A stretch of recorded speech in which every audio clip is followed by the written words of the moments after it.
From being the homeless son of a coal miner to a glittering career in entertainment, Steve Harvey became one of America's greatest success stories. Or did he? There's no doubt he's rich and famous, but over the last decade or more, people have been loving him less and less. Hey, I'm just want to do something to you this evening. You don't want to tell that to an intelligent person because she'll tell you where to take all of that. You want to find somebody shallow, really simple, unintelligent, that you can run this by and they'll sit there and go, wow, that sounds great. Her husband nags. Yeah. That's new. Taking what, if I might be so bold, a sexist position that only women are nags. Not for nothing, Steve, but that's... Well, Joy. That's what I'm hearing. Maybe the position I'm taking is maybe you should check your husband's man card. On the surface, he's the perfect light entertainment host. But look even a little deeper, and all you can see are offensively old-fashioned ideas and shocking levels of hypocrisy. It's no wonder he's got beef with other celebs. But how did it all start? Steve was born in West Virginia and was the youngest of 5 children. Surprisingly, to become as famous as he is today, he had to overcome a pretty big hurdle. As a kid, he struggled with a severe stutter. He could almost not even speak to friends, never mind in front of a live audience with cameras rolling. When he was in 6th grade, his teacher asked the class what their dreams were. When it was Steve's turn, he answered that he wanted to be on TV. His teacher was furious. She said he was being unrealistic. He could never be on TV with a stutter like that. When Steve refused to give up on his dream, the teacher ridiculed him in front of the entire class, humiliating him, and she even called his parents to tell them Steve was being a smart aleck. But Steve didn't give up. He knew what he wanted to be. We already know he eventually overcame his stutter and reached his dream, but it took a long time, and the years before he hit the big time were hard. He was forced to jump between jobs, working as everything from a mailman to a car mechanic. But working so hard didn't always pay off. He finally started performing stand-up comedy in 1985, but he was homeless. For 3 years, he was forced to sleep in his car. He would shower at gas stations and public swimming pools, or hope that he'd land a comedy gig somewhere that was generous enough to offer him a night at a hotel. It was only in 1990 that everything suddenly changed. Steve entered the 2nd annual Johnny Walker National Comedy Search and became a finalist in the competition. This is what finally got him noticed. This success got him cast as the new host of its showtime at the Apollo, and we all know what happened next. But while some celebrities who had to fight that hard to realize their dreams will stay humble forever, Steve seems to have let the fame go to his head. There are so many reasons audiences don't like Steve now that it's actually hard to know where to start. But it seems it all began with allegations from his ex-wives that he cheated on them. You've probably heard that before. In fact, most people agree that Steve's current marriage began as an affair while he was still married to his 2nd wife. You could say, this is none of our business. Let celebrities keep their personal lives private, right? Except he pretty much made it our business. In 2009, he released a self-help book of relationship advice called Act Like a Lady, Think Like a Man. The title alone gives you a pretty good idea of Steve's old-fashioned ideas, but it also seems pretty arrogant. The book was only written 2 years after he married his current wife after 2 marriages that had failed because of his cheating. Why did he think he was qualified to give advice to anyone on this subject? And it gets even worse. More recently, he took it a step further, launching his own dating site called Delightful.com, which is supposed to help women become more dateable. If you're wondering how he could even think something like that, well, it turns out Steve has a history of saying some pretty mind-blowing things about the relationship between men and women. You say men cheat because women allow them to. Elaborate. I mean, you know, look, women ask that question all the time. You know, that's one of the biggest questions. You know, why do men cheat? But I mean, it's really because there are so many women out there willing to cheat with them. And I don't really have female friends because, look, okay, let's get rid of this myth right here. Okay, I'm gonna tell you this. Let's get rid of this right here. You're an attractive woman. There are some guys somewhere saying, yeah, we're friends. No, that's not true. He's your friend only because you have made it absolutely clear that nothing else is happening except this friendship we have. We remain your friends in hopes that one day there'll be a crack in the door, a chink in the armor, and trust and believe that guy that you think is just your buddy, he will slide in that crack the moment he gets the opportunity. Because we're most guys. Men think this way? 99.9% of us think that way. And you tell this to a woman and it just blows her back. No, I have male friends. You have male friends because they know it can be nothing else right now. I tell you what, all your male friends, just ask them in a friendly way. If I wanted to date you, would you be okay with that? And watch the fireworks. Watch. We bet you haven't heard people say something like that in years. It's pretty obvious why he has so many failed marriages now. Society hasn't believed men and women can't be friends for about 100 years. Steve is clearly living in the past. But some people say it's way worse than that. He's been accused of not just being an old-fashioned misogynist, but also of contributing to a dangerous culture. Steve, what's the best way to let a man know that you're not interested in him? Michelle, this is not Jacinta. We're not going, that's Michelle. That's okay, I can answer that. Don't worry about that. You can't. You cannot stop a guy. Once a guy is interested in you, we lock in. We don't care what you do. You know, I have 3 or 4 suggestions. You could like, a restraining order is sometimes helpful, or you could do what I had a buddy happen to him. You could just throw up on him every time he starts talking. Or you could fake a seizure, but sometimes that don't work. That's pretty creepy, Steve. He's basically saying men don't take no for an answer. It's one thing to try your luck, but I think we've all learned over the last few years that no means no. Steve clearly doesn't have the best relationship with women. Does he even see them as people if he thinks he can't be friends with them? It makes you wonder what he's like in a relationship, right? But that might also explain a more recent scandal in his love life that turned the tables on Steve a little. In 2023, rumors started spreading online that Steve's wife, Marjorie, is cheating on him. Of course, they both denied it. Well, kinda. Steve denied it, but Marjorie went on social media, making vague posts about ignoring lies being spread about you without actually addressing the rumors or saying anything directly related to the rumor. So, is that a denial? We're not sure. And fans weren't sure either after this clip from Steve's talk show resurfaced online, telling this young mother to stay with her cheating partner so their kids don't grow up with daddy issues, which is pretty crazy advice. Steve is leaning so far from her. Fans jump to point out this is pretty uncomfortable body language. Clearly, something's going on here. He literally couldn't get further away without getting off the sofa. But is it because he knows she cheated on him? Or is it because he's cheated on so many people himself?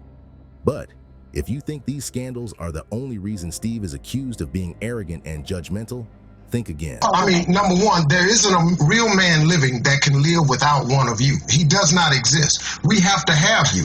That's a great piece of knowledge to have in the holster. Wait a second. Are you talking about a sexual relationship? Because there are gay men out there who can live without us sexually. Real men. Straight men, not real men. Gay men are real men. They are real men. Okay, but thank you for helping me. Okay, I didn't mean that. I didn't mean it like that. This isn't the only time Steve has said gay men aren't real men, and it has never gone down well with the public.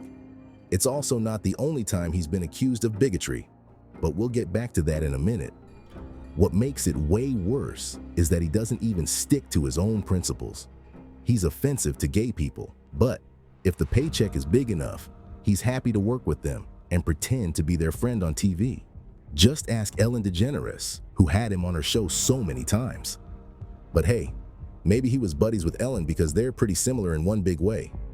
They both love to be rude and dismissive to the people who worked on their shows.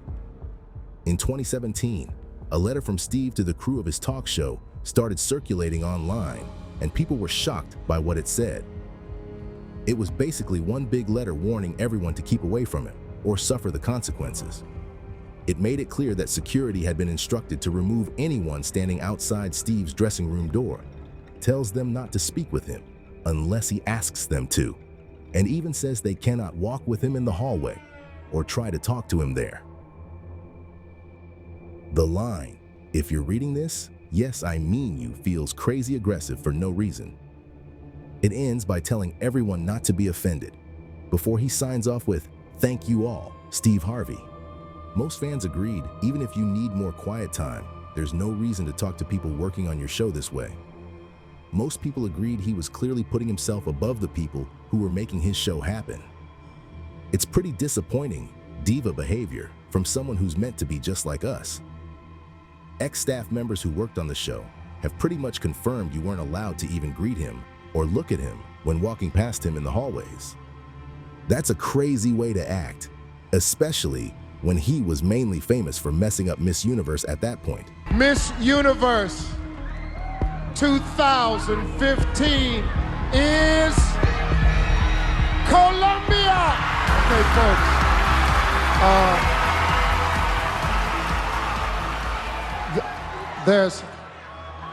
I have to apologize.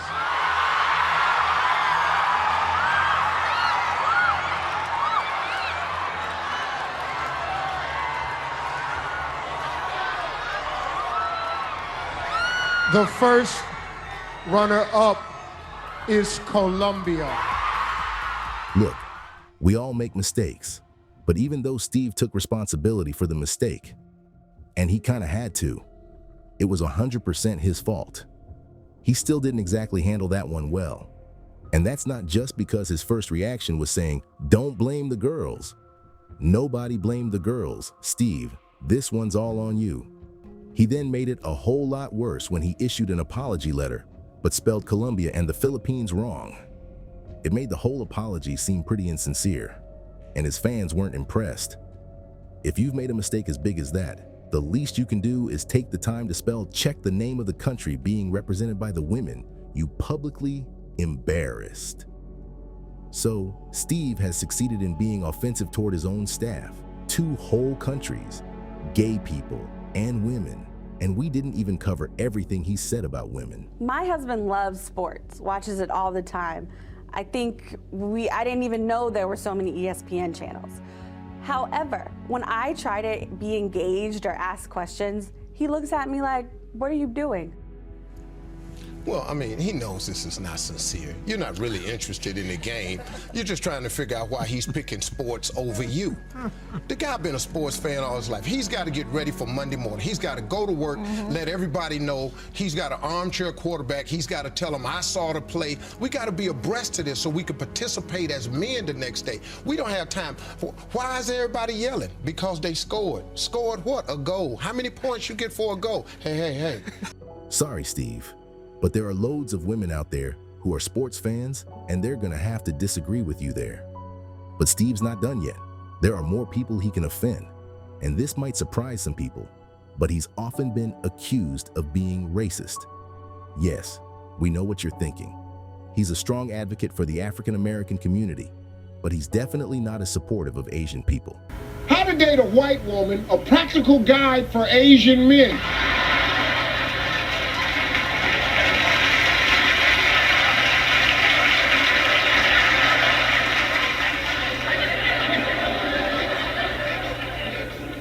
That's one page too.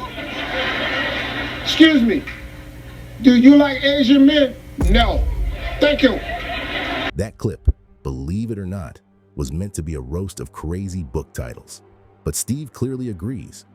Crazy as it seems, it's not even the only time he said that Asian men are unattractive to women. We don't know where he got this idea, but he seems pretty sure about it. And let's not forget his beef with atheists.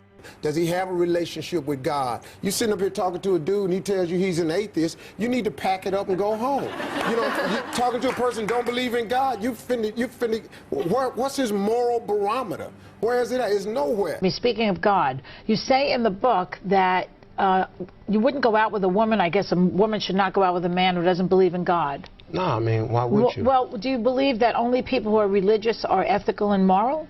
No, I just believe if you don't believe in God, then where's your moral barometer? That's just me talking. I understand. You can believe what you want to believe, but if you're an atheist, you're basing your goodness and morality on what? I mean, but what is an atheist? I don't really get into that. You know, when I've talked to people all the time, I'm an atheist. I just walk away. I don't know what to say to you. You know, well, an atheist is someone who doesn't quite believe that there is somebody out there, some God out there. Well, then to me, you're an idiot. There's nothing wrong with believing in God or following a religion, but that doesn't give you permission to call someone else stupid for not believing the same things as you. And that's not even the major problem with his hatred of non-religious people. The thing that makes this really bad is that he doesn't even stick to his own religious values. Remember all the cheating? Yeah, that's not exactly the behavior of a good Christian family man, is it?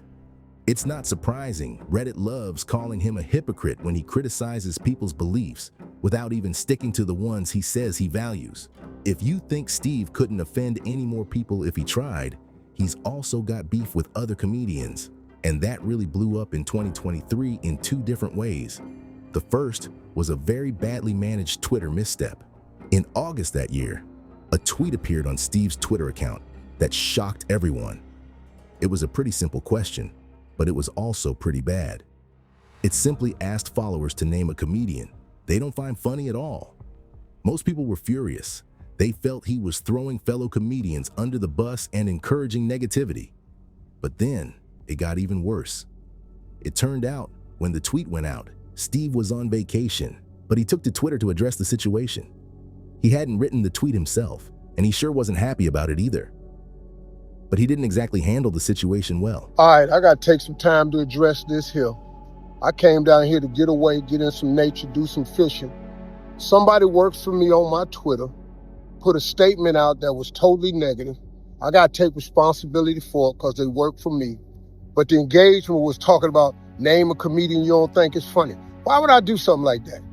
That don't even make no damn sense. My whole brand is to be motivational. And I'm going to turn around and say something like that.